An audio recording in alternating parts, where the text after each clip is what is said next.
Hello and welcome to Shooting Outdoors channel, proudly supported by Brownells UK and Cosford Shooting Ground. Another bench review tonight for a customer gun. This is an FX Wildcat MK1. It's come to me because the owner wanted a HUMA regulator fitting.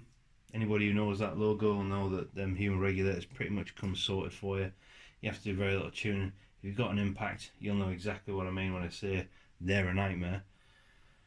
But they can be done. They can be done very, very well, as this one is here. Not blowing my own trumpet there, am I? But yeah, I have, and I got an in there for you to comment on. So the FX Wildcat, I think it came out around about 2015. To pick one of these Mark 1s up second hand, you're going to pay pretty much the same as you would have done brand new. They haven't really lost any value at all. You can still pick up cheap ones for people who don't really know what they're doing. But if people do know what they're doing with these things and what the value of them is, then you're going to pay quite a high price for it. Because it's an older one, I think this was about 2015, 2016, this one will have been sold and built or released into the UK or imported into the UK, however they do it. So it's had the Atlas bipod off the Picatinny there. It's also had the Huggett shroud fitted on it, which does make that area look quite bulky.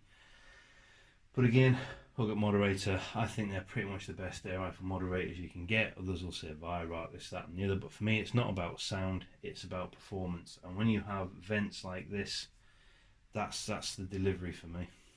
Cost, quality and delivery, these all score high. Apart from cost, actually they're quite high, but you can pick them up cheap.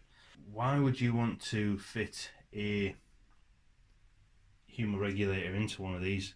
In fact, the regulator that's in it is pretty decent. Out this massive cylinder here, and I mean it is a B-fueled cylinder, you got about 1¼ inch diameter on it as well. I got a full 220 shots. I was shooting this for 2 hours, it just wouldn't die. Now, out of those 220 shots, the first 50 weren't really that usable. They were low power. Once the regulator kicked in, it just shot consistently. I mean, super consistently. We're talking deviations of, I think it was something like 0.3 foot-pound variation shot to shot when it was in its power band at the top. It started dropping off around about 65 through shot 60. It just literally falls off a cliff. The power of it was quite low, actually. I mean, even when it was in the sweet spot in that power band, that consistent range from say shot 50 to shot, I think it was something like shot 210, it was low on power. We're talking round about the 11 foot-pound mark, 11.25 foot-pound. I think actually the mean came out 11.13 foot-pounds, so it's not particularly high. From 230 bar down to say 195 bar, you were talking in the region of about 10¾ foot-pound to 11 foot-pound as a spread, so somewhere in about there as you mean. So the regulator switching on took some time. Once that was in there, it was consistent, and then it just falls off a cliff from about 65 to 60. Where is it now? Well, but now it's got the HUMA fitted. It's set at 85, I think, on this is where it's set at now. 85 bar, and it works quite well. It's from 230 bar, you're straight on the power there. He wanted this set very high on the power. He wanted this right up at UK limit. Now I've told him he's responsible for it once it leaves me. When it leaves me, it's fine. So if it's outside the power range when he's got it, he's the one who's in the wrong. He needs to get it back in or bring it back to me, and we set it a more realistic. So he's kind of playing with fire a little bit, but that's up to him. He's going to take that risk. The power is set now at about 11.7 as a mean, and it deviates about 0.3 again, so where it was, but that is from 230 bar right the way down to round about 65, 70 bar.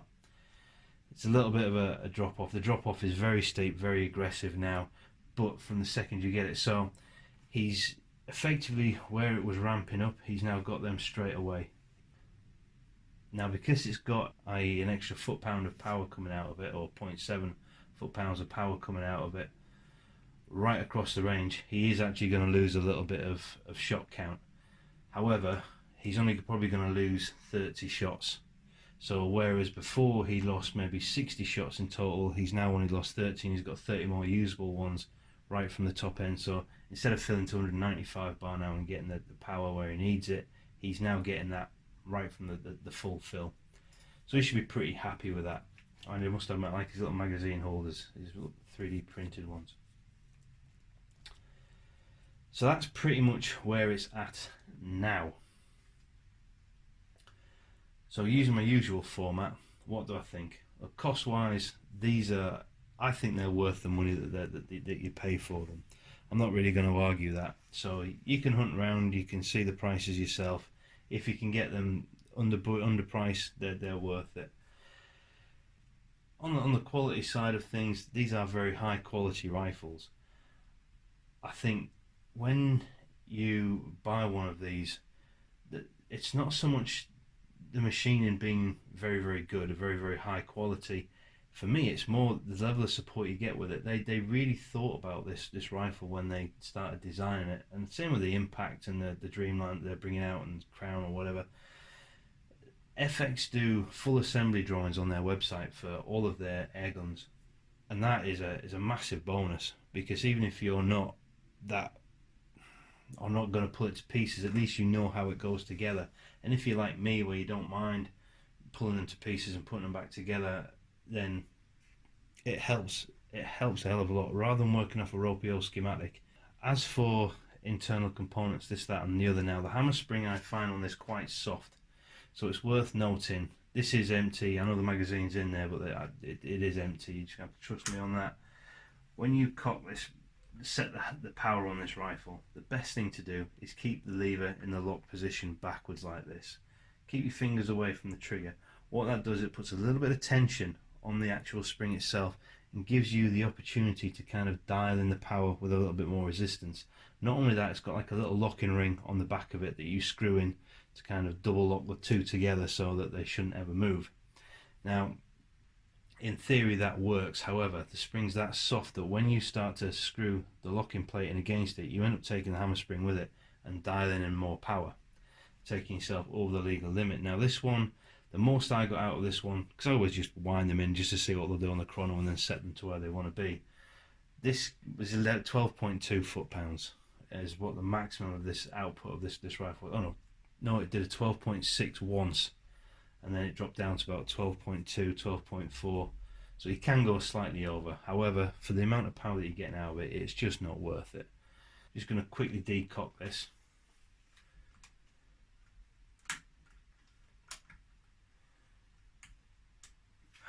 There we go. So that's a little bit of a downside of quality, in that the spring is soft and you can misset it. The other downside of the quality on this, even though it's a very high quality rifle, I don't mean that in a disrespectful way, I just mean these are like little opportunities for improvement. However, the design of it lends itself to a few issues. When you pull the cocking lever back, you have a guide, you have a slide, you have levers, you've got all kinds of stuff going on. They sound very rattly and crunchy when you're moving them and cocking them, and even when you pull the trigger, you've still got a push rod going down the length of the rifle. That's a real annoyance for me. It just sounds very rattly when you do it. It doesn't sound like everything's properly connected. Probably the best way to put it is it's like an old 957 Fiesta engine. Because it's push rods, it makes a lot more clattering noises, and good old rockers, they clatter a hell of a lot more than what they do against an overhead valve engine with hydraulic tappets. Okay, yes, they sound horrendous when you first start them up generally, but they soon settle down for a second or two. That's what I mean about this. When you notice that sort of rattling and knocking noise and sliding noises all going on. But sound wise, at the muzzle when you pull the trigger is fairly quiet. They're not particularly loud. You do get a little bit of adjustment on the trigger, you get some weight and some creep adjustment on there, but nothing really to write home about. It's set pretty well, in all honesty. I think that pretty much covers the quality of the rifle, but generally it is made very well. And the stock, synthetic, it's a bit of a subjective thing, but I don't really go for things like that. With regards to the actual delivery of the rifle, well, delivery of the rifle for me, one negative side is it's an 8-shot magazine. Now I know he's got 4 of them screwed into various parts of the rifle. I'll put that there because it's going to be a pain. 8 shots really isn't enough, but again, as he's proved, more magazines do help in that respect. When you consider that the Impact has a big old drum on it, and the Dreamline has, like, it looks like a Tommy gun upside down. It's got that big magazine on it. They could have probably done something, I think, a little bit better with this. Added a few more shots in there. It's certainly got the room for it, I think. Bullpup design, I don't really like them. Again, it's a subjective thing, but the other thing I don't like about bullpups, and this is the same with the Impact and the Dreamline and the FX guns in general, they look aggressive, they look assault rifle-y. Now, a lot of people love that. I find that a bit of a hindrance when you're out in the field bunny bashing and you're walking close to a public footpath. You come across a family, we'll just put it like that. The first thing the dad does is, "Ooh, get behind me." Or the mother goes, "Ooh, kids, get behind me." It's happened to me dozens of times. You've got 1 or 2 seconds to literally break the ice and nail it, and I think half the time how the rifle presents itself as well speaks volumes about the owner when they're out there. It certainly calmed things down a few times, I believe, with me. And straight away, the parent will start sort of mentioning the rifle, and the kids will obviously be a little bit interested in it, so you can kind of, let them have a good look at it, this, that, and the other. When it's these things, people get a little bit more intimidated by it. That's probably the best way to do it. They look more intimidating than what a nice sporting rifle looks like. Okay, that's that done. Delivery is where this rifle scores big, and we're just going to jump straight into that. And this is something else I hate about it. So visually, I've picked on it. Mechanically, I've picked on it on the quality side of things. Only little bits. Delivery. Now, this is where a lot of people are going to be like, and the comments will probably come, well, I won't say come flooding in, but I'll get some negative ones. I'm not that big a channel. Delivery. These things are ridiculous when it comes to long range. At 90 yards, you can literally plink one after the other. Shotgun cartridges, 12 gauge shotgun cartridges. 410 would be a nice challenge for it, I think.